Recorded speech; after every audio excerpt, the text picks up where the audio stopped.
quelque chose que j'ai fait auparavant. Je pense que c'est bon, ça enregistre. Ok, super. C'est parti. C'est parti. Allez. Donc, bonjour à tous. Je vais me présenter pour commencer ce webinaire. Donc, je m'appelle Neil Parks. Je suis britannique d'origine, mais on va dire grand breton, puisque j'ai grandi en Bretagne et je fais 1m88. Donc, le cœur est plutôt breton, malgré le fait que j'ai un nom britannique. Je suis spécialiste en soutien clinique dans la société Zoll et je m'occupe donc du Royaume-Uni et également. Ah, il y a quelqu'un qui lève la main tout de suite. Je ne sais pas si. Je m'occupe donc du Royaume-Uni, mais également de tout le secteur francophone. Et mon cursus professionnel, j'étais pompier pendant 5 ans en Ille-et-Vilaine. Et depuis 2010, je travaille en tant que paramédic en Angleterre, donc au Sénégal. Donc, ce webinaire, aujourd'hui, on va parler un petit peu de la science derrière la défibrillation, l'historique, également par rapport à la réanimation cardio-pulmonaire également.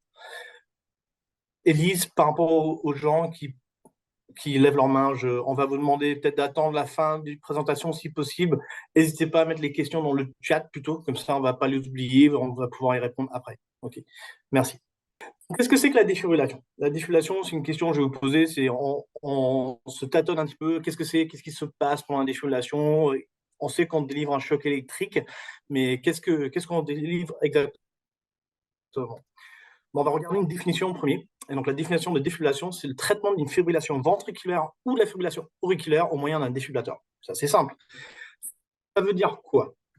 Ça veut dire que la défibrillation, le but de la défibrillation, c'est d'arrêter un rythme désorganisé et non perfusant qui ne produit pas de pouls, donc qui entraîne un arrêt cardiaque, via la livraison d'électricité et de courant aux muscles cardiaques du patient. Une fois que le rythme anormal est arrêté par le choc, il y a la possibilité que le cœur puisse reprendre un rythme normal, organisé, perfusant. Ce n'est pas le choc en elle-même qui va faire que le cœur reparte, ça permet au cœur de s'arrêter et de reprendre un rythme normal et un rythme naturel qui va venir d'une des parties du cœur, et ça on va en parler après. Et c'est bien le courant délivré aux muscles cardiaques qui va pouvoir permettre cette défibrillation. Ce n'est pas l'énergie délivrée en elle-même, le nombre de joules, mais c'est le courant qui passe dans le myocarde. Et ça, on va l'adresser plus tard dans cette présentation. Donc voilà un exemple. Au début du tracé d'ECG, on voit la fibrillation ventriculaire qui est complètement désorganisée. On voit le choc électrique externe symbolisé par le coup de foudre. Et ensuite, on voit le cœur qui repart avec un rythme naturel, organisé après, qui peut produire un pouls, on l'espère. Donc, un petit peu d'histoire par rapport à tout ça, parce que la défibrillation, ça ne date pas d'hier, ça a une belle histoire derrière. Et on peut remonter jusqu'à en 1775 déjà, en Hollande, il y a eu le vétérinaire Peter Abigaldard qui était en train de faire des expérimentations sur un poulet. Et il a prouvé qu'on pouvait arrêter le cœur grâce à l'électricité et le faire repartir. Donc déjà, au XVIIIe siècle, il y avait une forme de défibrillation qui se faisait, et c'est vraiment à l'origine de ça.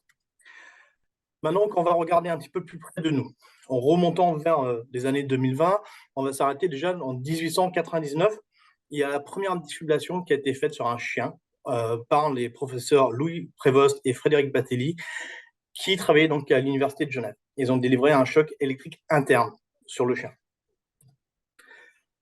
En venant un petit peu plus près dans l'histoire, en 1933, donc pendant la période d'entre-guerres, le docteur Hyman et l'ingénieur Henry Hyman ont inventé un système qui s'appelle le Hymanator, qui était une aiguille creuse qu'on glissait dans le thorax du patient pour venir dans le cœur et mettre un fil électrique isolé pour délivrer un choc électrique au niveau du cœur par ce dispositif.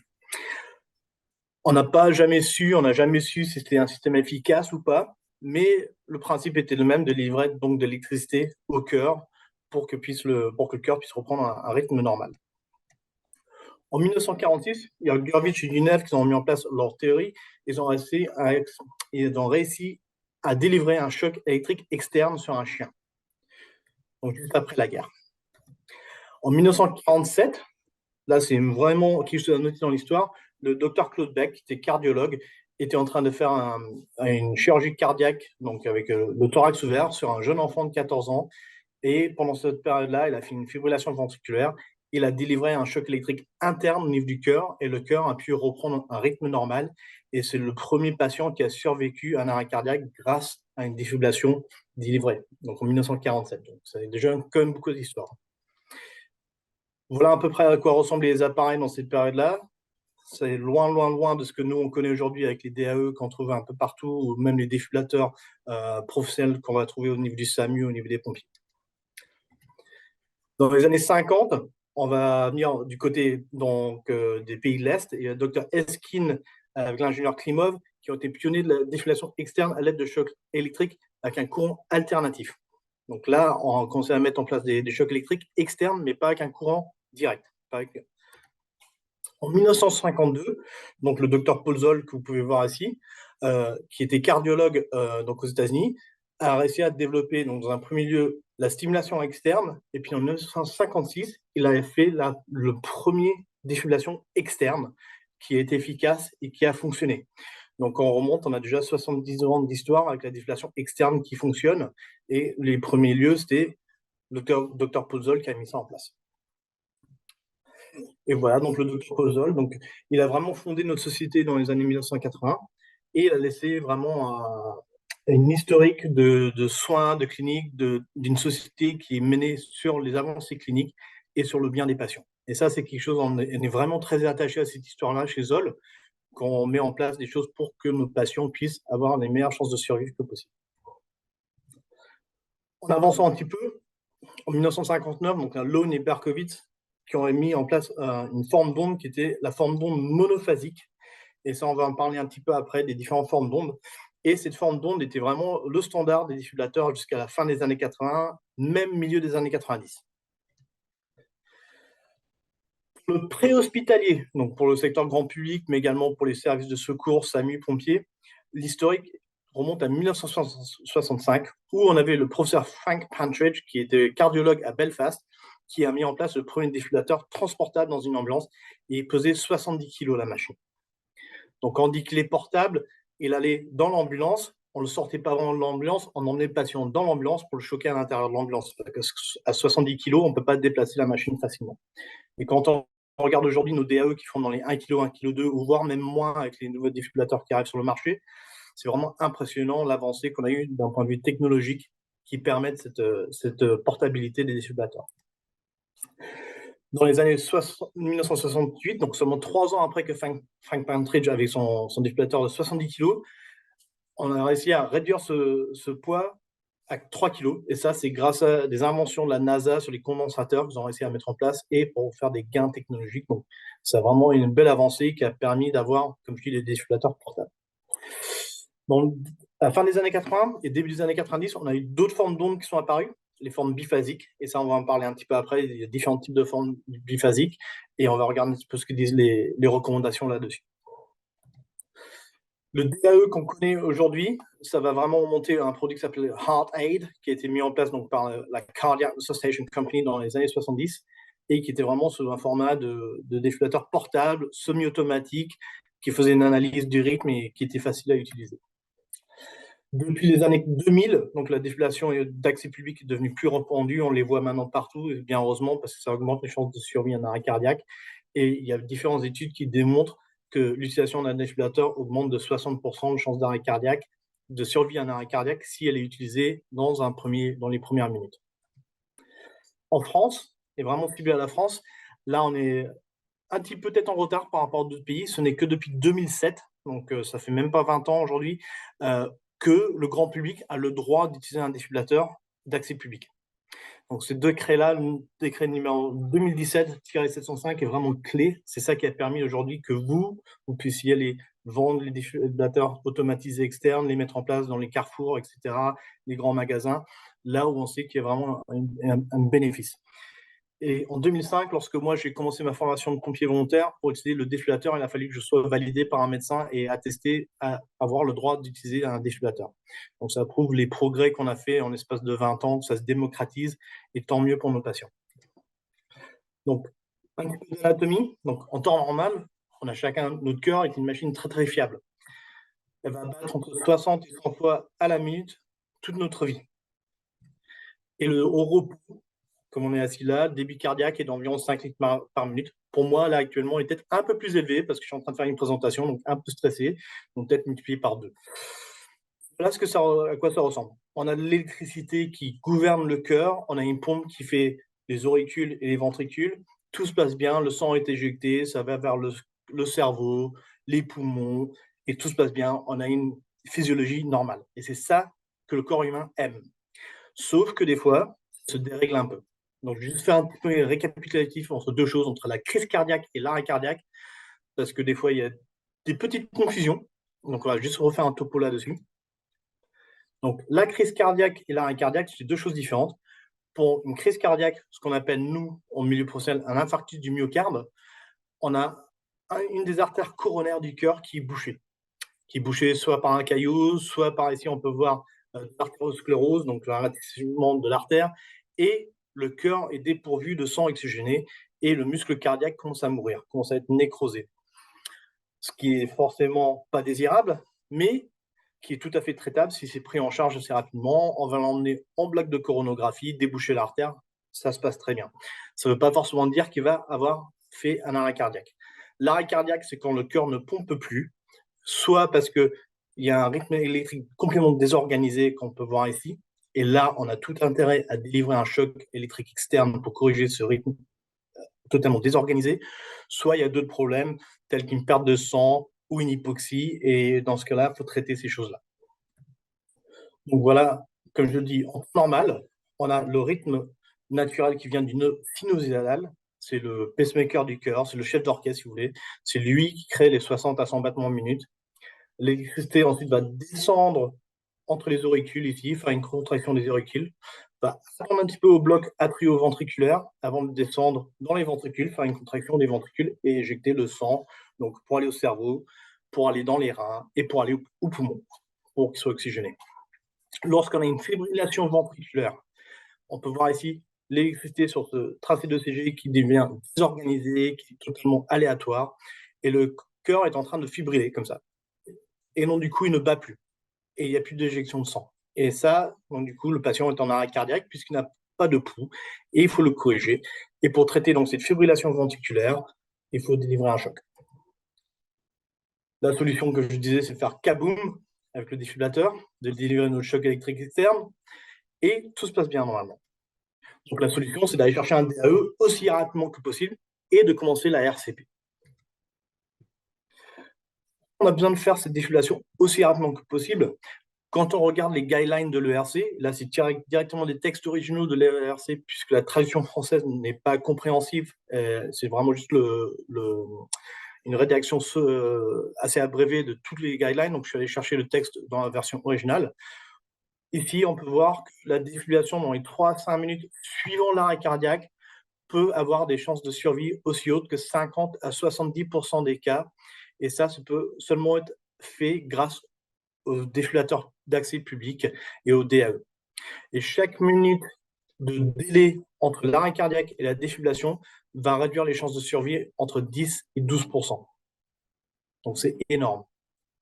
Quand on sait les délais de réponse, les délais d'intervention des pompiers, du SAMU, même dans les grandes agglomérations, les 8 à 10 minutes sont passées très très rapidement. Et si on est en milieu rural, ça peut être 20-30 minutes avant que les premiers secours arrivent sur place. Donc l'intérêt que le citoyen fasse un massage cardiaque et utilise un défibrillateur, c'est vraiment ces gestes-là qui vont sauver les gens. Donc pourquoi nous avons besoin de nous défibriller? Donc j'en ai parlé un petit peu plus tôt dans la présentation.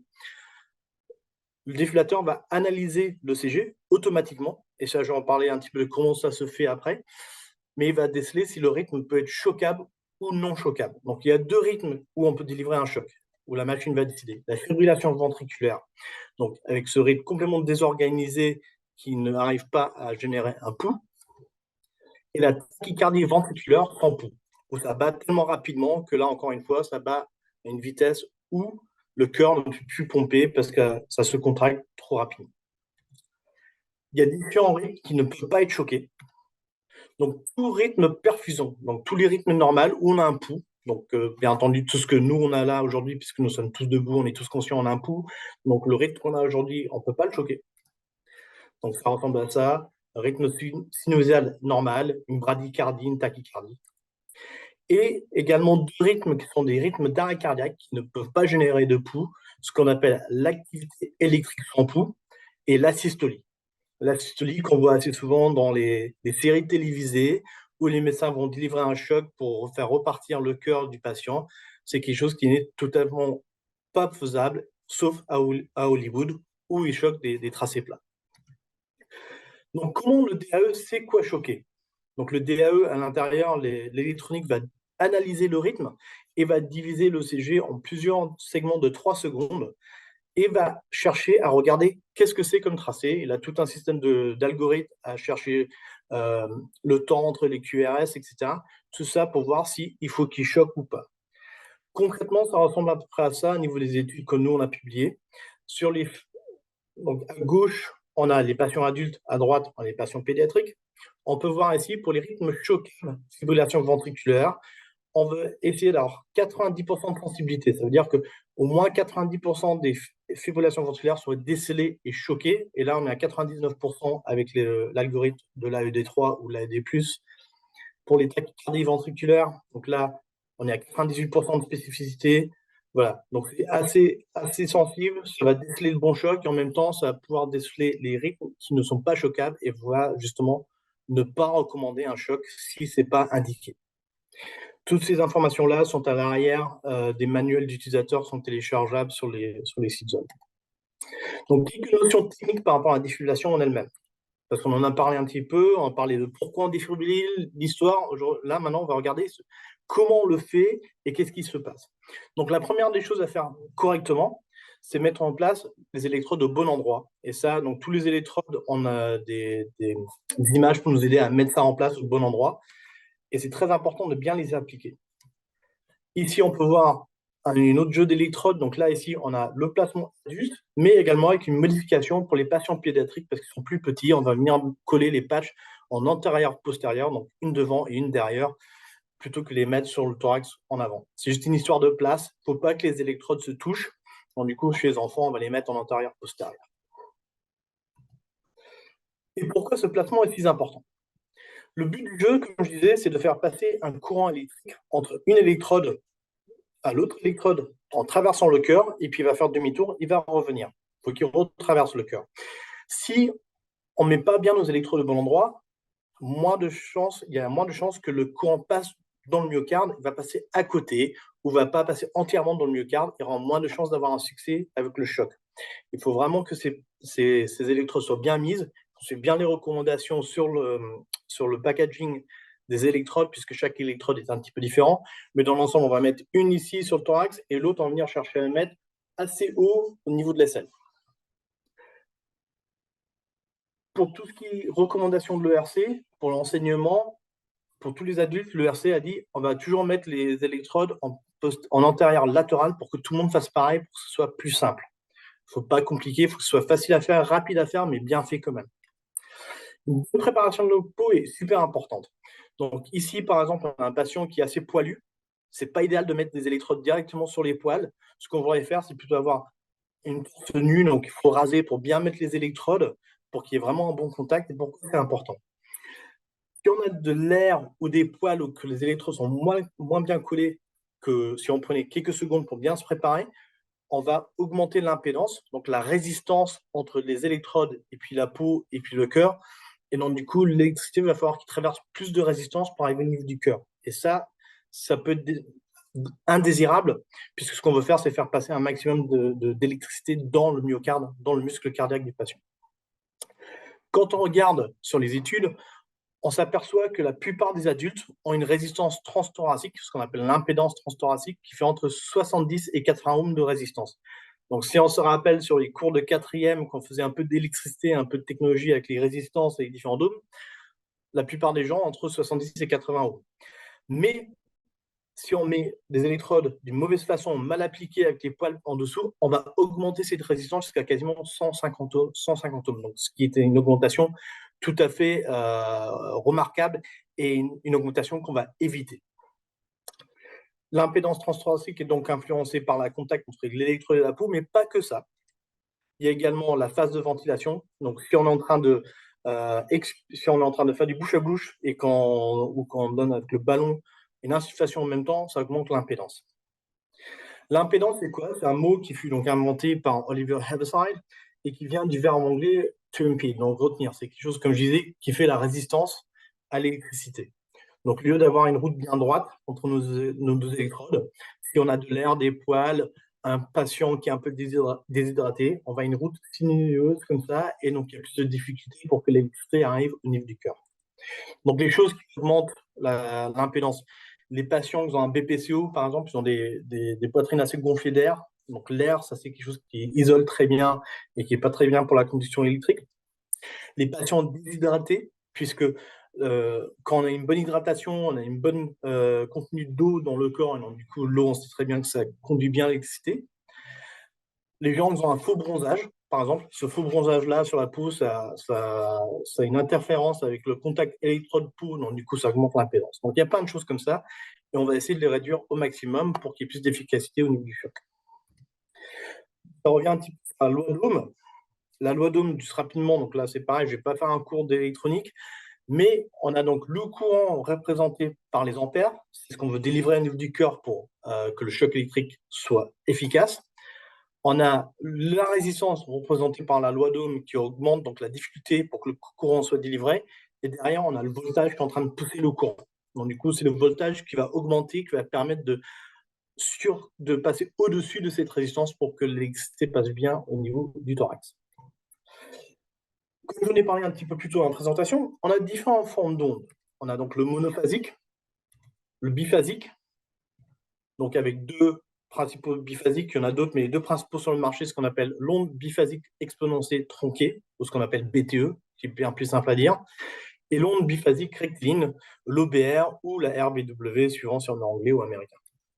On peut également un jour voir du triphasique ou du quadriphasique, mais aujourd'hui, on reste au biphasique. Ça veut dire quoi? Donc là, ici, on a deux graphes, on va détailler ça dans un peu plus de détails sur les deux slides à venir. Monophasique, c'est une onde. Donc là, ici, on peut voir que l'électricité part de l'électrode au niveau de l'aisselle, qui va traverser le cœur une fois pour arriver à l'électrode au niveau de la clavicule. Et donc, du coup, on a une délivrance d'électricité qui se fait, qui augmente, qui redescend petit à petit et qui se finit. Pour le biphasique, il y a deux ondes. Donc là, c'est tout simple. Ça va toujours donc, de l'électrode au niveau de l'aisselle pour aller à l'autre électrode, mais ça revient. Donc le cœur est à une double exposition au courant. Et donc ici, on voit une partie positive dans un premier temps. Là, ça fait demi-tour, une partie négative au niveau des formes d'onde. Et donc, du coup, il y a plus d'efficacité au niveau de notre choc. Et tous les défibrillateurs sur le marché aujourd'hui sont des biphasiques.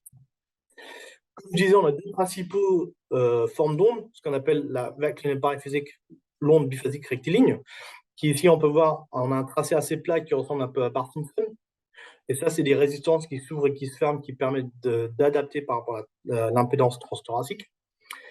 Et l'onde biphasique tronquée exponentielle, où ça augmente d'une façon exponentielle, ça redescend, et ça inverse pour faire la deuxième partie. Les deux formes d'onde sont disponibles, et chez Zoll, on a les deux formes d'onde, on a du RBW sur la LD3, la 2+, et du BTE sur le G5.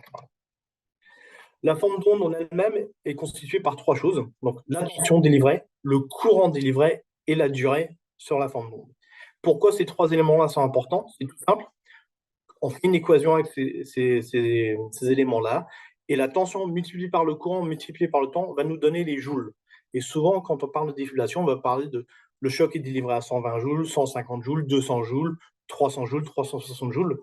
Et cette histoire de joules, c'est juste le résultat d'une équation. Donc après, on va voir, on peut détailler de savoir est-ce que c'est le courant qui augmente, est-ce que c'est le temps qui augmente. Mais c'est pas trop grave tout ça, parce que quand on regarde les guidelines, encore une fois, et donc là, c'est tiré directement de l'ERC, aujourd'hui, on sait que ce qu'il faut, c'est délivrer de l'électricité au niveau du l'électricité et le courant au niveau du cœur, au niveau du myocarde.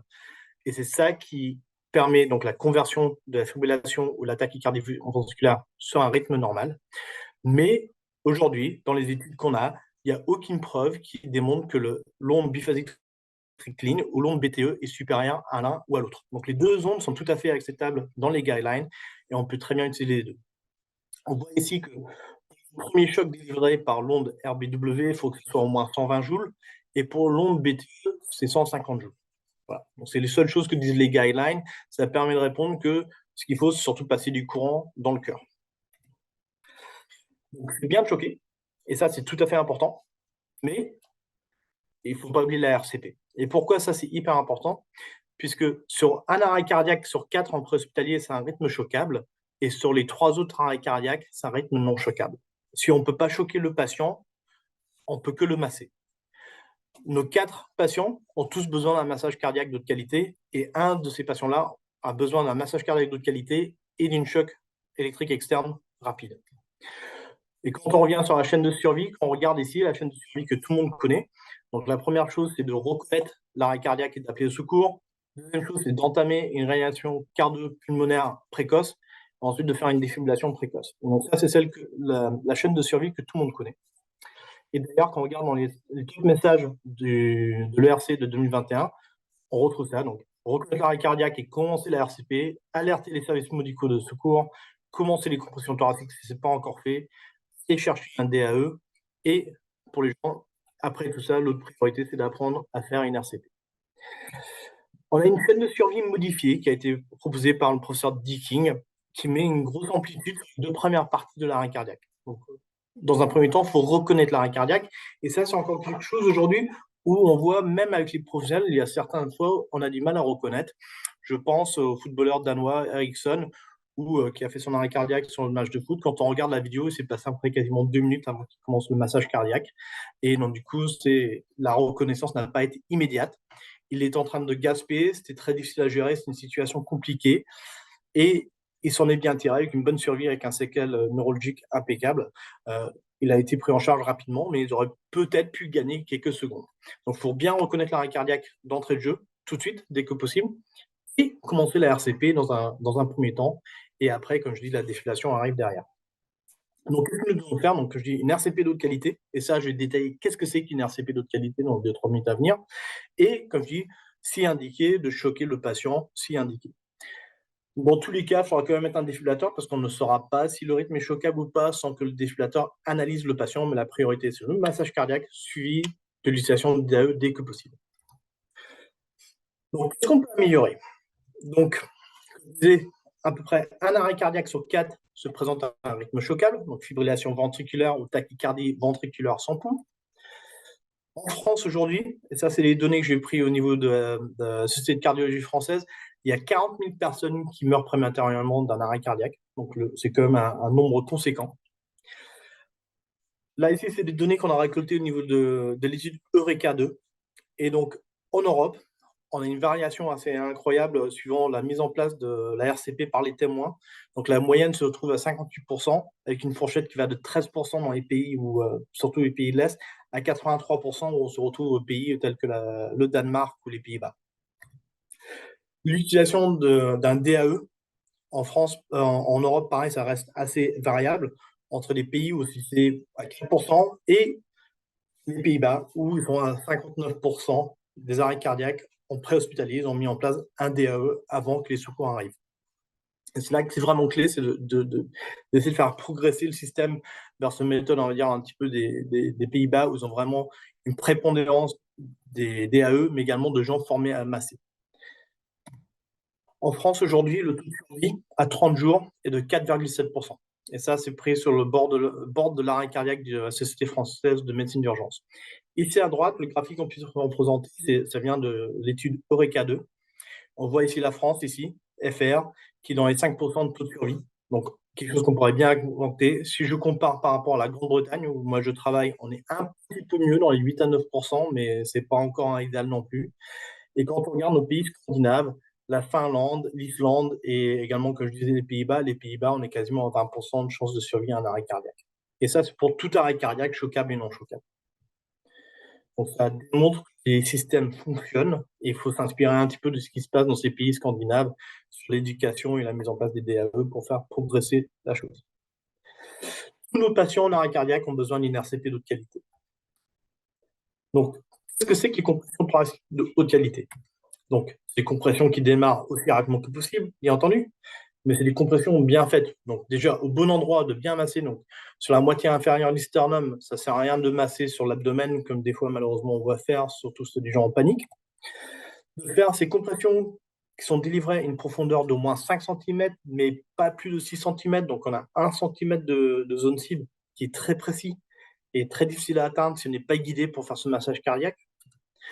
De délivrer ces compressions thoraciques à une vitesse entre 100 et 120 compressions minutes, avec le moins d'interruptions possible. Donc là, c'est pareil, c'est fatigant de bien faire ces massages cardiaques pendant très longtemps, pendant 5, 6, 7, 8 minutes. mais c'est hyper important. Si on va trop vite, on ne va pas laisser au cœur de pomper. Si on ne va pas assez vite, ça ne va pas générer assez de flux sanguin pour le cerveau. Il faut permettre au thorax de bien se relâcher entièrement, de revenir à zéro, puisque c'est là que le cœur en lui-même reçoit son sang et se remplit. Donc si le cœur est bien rempli, il va bien injecter. Si on ne relâche pas entièrement le thorax, le cœur ne se remplit pas entièrement. Donc ça, c'est très très important de faire ce relâchement entier. Et comme je dis, dans la mesure du possible, on préfère faire notre massage cardiaque sur une surface ferme, donc par terre, c'est l'idéal. Si le patient est dans un lit à domicile ou sur le canapé, il faut le mettre par terre et masser par terre. Parce que le matelas va absorber de l'énergie, ou toute surface qui n'est pas ferme va absorber l'énergie des compressions thoraciques et c'est moins efficace. Là, encore une fois, donc, le RC nous dit que les compressions thoraciques sont un composant clé de la réanimation cardio-pulmonaire et la réanimation de l'arrêt cardiaque. Et l'efficacité de ces compressions thoraciques dépend donc du positionnement des mains, de la profondeur des compressions, du relâchement des compressions, de la fréquence. Et également, toute pause dans les compressions thoraciques doit être minimisée afin de prévenir tout problème ischémique ou d'augmenter toute ischémie au niveau du patient. Donc, des choses clés, et des fois, dans le stress, on oublie de vraiment se concentrer sur la qualité du massage. Donc, qui peut faire la différence? Bien entendu, on a nos collègues, nos amis au niveau du 15, au niveau du SAMU, les pompiers qu'on va contacter avec le 18 ou le 112, et bien sûr, il faut nos professionnels de santé, mais comme je disais plus tôt, le délai d'intervention, le temps qu'ils arrivent, si rien n'est fait avant, c'est trop tard. Donc, qui c'est qui va faire la différence? C'est les citoyens sauveteurs, donc Sauve Life, le Bon Samaritain, utiliser les applications donc GeoDAE pour que les DAE soient ensuite géolocalisés, ça c'est hyper important. Donc les gens qui peuvent faire la différence, c'est vous, c'est moi, c'est tout le monde. Et c'est vraiment, il faut regarder ça sur un système au niveau de. C'est une intervention citoyenne, c'est une intervention pour la société qu'on va vraiment faire un gain pour augmenter les chances de survie aux patients. La chose qu'il ne faut jamais oublier sur la personne qui fait un arrêt cardiaque, c'est que cette personne-là a une famille, un papa, une maman, un frère, son frère, sa sœur, ses enfants. Et on se doit, dans la mesure du possible, de faire la réanimation possible pour donner leur meilleure chance de survie. Puisque si c'est quelqu'un de votre famille qui fait son arrêt cardiaque, vous voulez, vous, qu'il soit les meilleures chances que possible. Donc, on se doit de faire pareil pour tout le monde. Donc, pour résumer, on arrive dans les 48 minutes. Il y a encore beaucoup de progrès à faire pour faire augmenter le nombre de survivants, mais c'est possible, puisqu'on l'a vu, c'est tout à fait possible dans d'autres pays de faire des taux de survie dans les 20% d'arrêt cardiaque. Les gestes de base, et on parle de BLS, des choses basiques, doivent être vus comme des gestes fondamentaux. C'est-à-dire, c'est vraiment, si on ne fait pas ça correctement, tout le reste au-dessus ne va pas fonctionner. Tous nos patients ont besoin donc d'une RCP de haute qualité, dès que possible, une défibrilation précoce si indiquée. Et ça peut fonctionner en France, en Île-de-France. Si on fait un arrêt cardiaque dans une salle de sport en 2007, on a à peu près 23% de chances de survie. Et aujourd'hui, en 2018, les derniers chiffres, c'est 2018, on passe à quasiment 67%. Et les choses qui ont changé, c'est il y a plus de DAE, les gens sont plus convaincus par rapport à l'utilisation, l'intervention est plus rapide sur la mise en place du DAE, le massage cardiaque commence plus tôt. Ce n'est pas l'intervention des pompiers qui est plus rapide. Je dirais même que l'intervention des pompiers et du SAMU est peut-être plus lente aujourd'hui que ça ne l'était en 2007 parce qu'ils sont sursaturés dans les urgences, donc ils sont bouchés. Donc là, ça prouve vraiment que c'est le citoyen sauveteur, c'est la gamme Public Safety qui va vraiment faire cet impact. Je vais finir sur cette note-là. Je n'ai pas trouvé de citation équivalente en France, mais le professeur Douglas Chamberlain, c'est un cardiologue de Brighton, c'est le père fondateur des paramédics en Grande-Bretagne. Et il a dit que la seule façon de faire du mal à quelqu'un avec un DAE, c'est si vous le prenez, leur taper sur la tête avec. C'est quelque chose de facile à utiliser, c'est quelque chose de sûr à utiliser, et ça, je suis en train de prêcher aux convaincus, j'en suis sûr. Mais ça prouve bien qu'il faut qu'on utilise nos défibrillateurs et qu'on fasse vraiment l'utilisation aussi, de faire une augmentation de l'utilisation des défibrillateurs pour augmenter les chances de survie à nos patients. Et je vais passer la main à Paulin. Pour le relais, merci Neil pour toutes ces informations. Donc effectivement, je vais te laisser continuer à travailler un petit peu Neil parce que tu as la main sur les divisions du PowerPoint. Merci beaucoup. Pas de souci. Je te laisse avancer, je te ferai un clin d'œil à chaque fois. On va faire un focus un petit peu plus spécifique maintenant sur les obligations, les recommandations et sur le produit qui y répond. Donc sur la slide suivante, on va répondre à la question de comment et qui peut installer un défibrillateur aujourd'hui en France. Alors finalement, qui peut? Bah, tout le monde. Il y a pas de limite particulière. Il faut au minimum finalement être dans un lieu où on sera deux personnes, puisque si on fait un arrêt, il faut qu'on ait quelqu'un qui puisse nous secourir. Donc ça, c'est le principe logique de nombre. Donc installer les défibrillateurs aux endroits les plus fréquentés, évidemment, plus on a de visiteurs, plus on a de passages, plus on a de risques, et aussi plus on a de chances de survie si on a accès aux moyens de secours. Ensuite, les zones isolées. Évidemment, comme le disait Neil, si on est dans un lieu rural ou si on est dans un secteur où les secours ont des difficultés d'accès, c'est préférable d'avoir sur soi aussi bien une trousse de secours que potentiellement un défibrillateur. Je pense à des refuges, je pense à des communes isolées, des communes rurales. C'est important, encore une fois, de pouvoir agir dans les 4 à 5 premières minutes. Donc, plus on aura un maillage important de défibrillateurs opérationnels, c'est important, plus on optimisera et on augmentera les chances de survie. La troisième chose, c'est du bon sens, c'est l'accessibilité. Aujourd'hui, un défibrillateur doit être facilement visible, facilement trouvable par n'importe qui, qu'on soit le propriétaire, qu'on en soit l'exploitant, ou qu'on soit un citoyen ou un citoyen sauveteur, un témoin, puisque avoir un défibrillateur installé dans un bureau, dans une armoire fermée à clé, ça n'a pas de sens. Donc c'est pour ça qu'aujourd'hui, avoir un défibrillateur dans une armoire installé à l'extérieur, signalé et sur lequel on a une vraie communication, peut, encore une fois, permettre d'augmenter les chances de survie. Donc ça, ce sont les critères de bon sens qui sont présentés par le gouvernement, hein, le ministère de la Santé en France. Donc vous avez le lien en bas qui vous permet de retrouver un petit peu toutes les préconisations. Sur la slide suivante, on va reparler des obligations. Donc comme Neil le disait, depuis 2007, toute personne peut utiliser un défibrillateur sans être formée, donc sans être médecin, sans être professionnel du secours, sans être secouriste. Ça, c'est vraiment important. C'est pouvoir permettre à n'importe qui d'avoir le bon réflexe, d'utiliser un défibrillateur, d'être guidé pas à pas et surtout de n'avoir aucune poursuite envers soi, envers le sauveteur, si malheureusement on ne venait pas venait à ne pas réanimer cette victime. Donc ça c'est important. 2007 et en 2018, on a une obligation pour les ERP, les établissements recevant du public, donc qui demandent à ce que ces catégories soient équipées d'au moins un défibrillateur, mais en fonction de leur superficie, ça peut être un et plus. Donc un ERP, c'est un établissement qui va recevoir des visiteurs, c'est une salle de loisirs, un cinéma, c'est un restaurant, c'est un centre commercial, c'est les magasins, les commerces. Donc voilà, c'est tous les lieux qui nous entourent et les lieux de loisirs, là où on passe quand même du temps. De ce décret, on demande également à ce qu'il y ait une maintenance préventive des défibrillateurs. Ça, c'est aussi une notion importante puisqu'on sait que sur le marché, un appareil sur trois n'est pas opérationnel. Pourquoi? Parce que on n'est pas conseillé, on n'a pas de suivi et donc l'appareil vit. C'est un appareil électronique. Il peut subir des variations de température, il peut voilà être en défaut. Il faut aussi remplacer des électrodes et des batteries de manière régulière. Si on ne le fait pas, on est en dehors de la loi, on ne respecte plus la loi, d'une part, et surtout, on a un équipement qui n'est plus fonctionnel, donc qui ne sert à rien, et on va faire du Mr Bean à la place. Donc ça, c'est vraiment important. La réglementation française encourage à l'équipement et surtout encourage à la maintenance. Dernier élément, l'article qui concerne les ERT, les établissements recevant des travailleurs.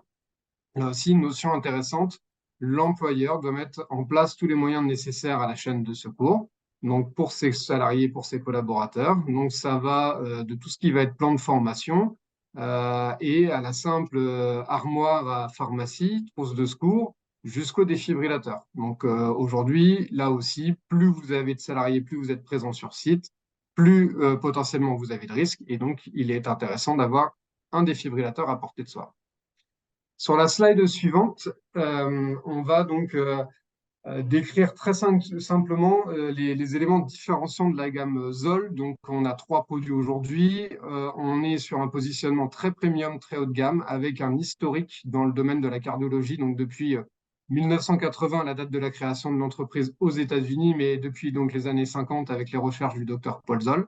Donc, on a un vrai passif. On ne fait que du dispositif médical, que du diagnostic et du traitement de l'arrêt cardiaque, donc en préhospitalier, à l'hôpital et à la sortie de l'hôpital. Donc on est vraiment sur des technologies médicales qui sont certifiées, éprouvées et qui se valent vraiment aux dernières normes. Ensuite, on veut des appareils qui soient intuitifs et prêts pour l'ensemble des utilisateurs. On sait qu'on sera dans une situation de stress si on est amené à les utiliser. Donc, on a des écrans qui sont sur chacun des appareils, des écrans qui vont vous permettre de vous guider, qui vont vous donner des informations comme le nombre de chocs, comme le temps d'intervention, et aussi qui vont vous guider sur le massage cardiaque. Donc, les trois appareils, et c'est l'élément, je pense même, le plus important à retenir aujourd'hui. J'ai vu qu'il y avait une question sur comment on évalue finalement un massage cardiaque de haute qualité. Donc, il suit les recommandations, 5-6 cm de profondeur, 100-120 compressions par minute. Bah, c'est un outil qui est directement lié au défibrillateur et cet outil vient se positionner sur le thorax. Donc déjà, vous avez un placement, une indication pour le placement des mains. Et ensuite, vous avez un guidage en temps réel, ce qu'on appelle une rétroaction. Et donc, cet accéléromètre qui est situé dans le plastron positionné sur le thorax va vous guider en vous disant si vous effectuez les bons massages ou alors vous demandez d'appuyer plus fort ou moins fort. Et du coup, vous coachez tout au long de l'intervention. Et enfin, on a des appareils qui ont une très longue durée de vie. Donc, encore une fois, on est sur un positionnement premium, mais avec une très longue plage d'utilisation. Donc, 10 ans, 15 ans, en fonction de son usage, on est sur des appareils très robustes. Plus particulièrement sur la slide d'après, on va présenter le modèle Orange, qui est en fait le modèle G5. Aujourd'hui, le G5, c'est un produit qui s'autoteste en permanence. Donc, on a un témoin vert qui nous indique qu'il est opérationnel, rouge s'il est en défaut, avec à l'ouverture une indication de la panne. Donc, la panne, ça peut être, comme on le voit en bas, lié aux électrodes, parce que la date de péremption est dépassée, ou alors parce qu'on n'a plus suffisamment d'énergie. Donc, c'est un appareil qui vraiment s'autoteste à chaque instant et qui va vous donner toutes les informations nécessaires pour faire une pré-maintenance, je dirais, ou en tout cas pour être sûr que l'appareil soit utilisable. Ensuite, cet appareil-là, sur la prochaine slide, on a une fonction bilingue. Donc, c'est intéressant dans le sens où, en switchant via un bouton qui est situé sur la face avant, on va pouvoir passer du français à l'anglais, que ce soit au niveau vocal ou au niveau visuel. Donc, c'est intéressant de pouvoir utiliser cette fonction si on est dans un lieu de tourisme ou si on est dans un courant d'affaires à l'international. Donc, ça, c'est vraiment très intuitif. Et ensuite, sur la slide suivante, on a un guidage qui va vous permettre donc de vous donner toutes les indications sur appeler les secours, vérifier l'état de conscience, dénuder la poitrine du patient, positionner les électrodes de telle manière, attention à l'analyse. Donc vraiment, vous êtes coaché tout au long de l'intervention. Et puis ce guidage, vous l'avez de manière vocale et vous l'avez aussi visuellement. Si vous êtes dans un endroit à fort bruit, eh ben, vous pouvez avoir cette information directement visible sur l'écran. Ensuite, dernière slide sur cet appareil, vous avez donc ce que nous on différencie encore une fois le plus, c'est ce capteur de compression thoracique. Donc j'y reviens, comment est-ce qu'on peut administrer un massage cardiaque dans 100% des cas? C'est grâce à un accéléromètre, c'est un peu votre GPS. On utilise son GPS pour aller du lieu de son domicile au lieu de travail. Ben, c'est la même chose avec un défibrillateur quand on n'est pas habitué à masser. On a vraiment besoin d'être coaché, d'avoir cette information en temps réel. Donc, vous allez l'avoir directement lié aux électrodes et avec des messages vocaux qui vont vous demander d'appuyer plus vite, plus lentement, plus doucement, plus fort et de bien relâcher également, ce qui est une notion très importante. Et puis, vous allez avoir ce guidage, ce métronome pour faire les 100 à 120 compressions. Donc, ces appareils Zoll sont tous disponibles aujourd'hui chez Securimed qui organise le webinaire. On est sur un produit donc disponible, encore une fois, premium, qui répond à l'ensemble des besoins, qui répond à l'ensemble des dernières normes, qu'elles soient adaptées au marché français, européen ou même américain, puisque les produits sont fabriqués aux États-Unis. Voilà, c'est la fin de notre partage, en tout cas, de notre présentation. On a quelques questions. Je vous propose de toutes les mettre dans le chat afin qu'on puisse y répondre, si vous êtes d'accord, et puis de nous donner aussi vos avis sur et les sujets qu'on n'aurait pas abordés aujourd'hui, auxquels on pourrait répondre. Je vous propose qu'on prenne les 5 à 10 minutes qui viennent pour faire un temps d'échange.